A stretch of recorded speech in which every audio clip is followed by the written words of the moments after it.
Hello everyone, how to totes back with another new video, and in this video I'm gonna tell you how you can stop getting notification from mention. For example, if someone mention you, but if you don't want to get notification from that mention, then you can easily turn this off that option. So how can you do this?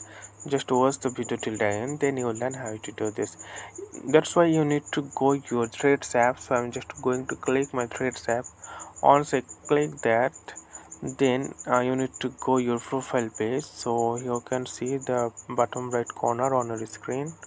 So this one, I'm just simply click on this. Once I click on this, then you will see the two line the top right corner on your screen. So simply click on this. Once you click on this, then click the notification setting second option, and again click the threads and reply second option, and scroll down a little bit, and here you can see the option mention.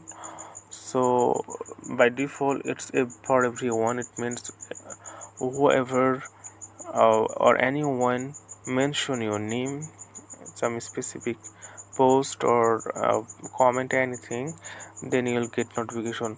So if you click off, it means no one able to, sorry, it means you will not get any notification from or someone mention you.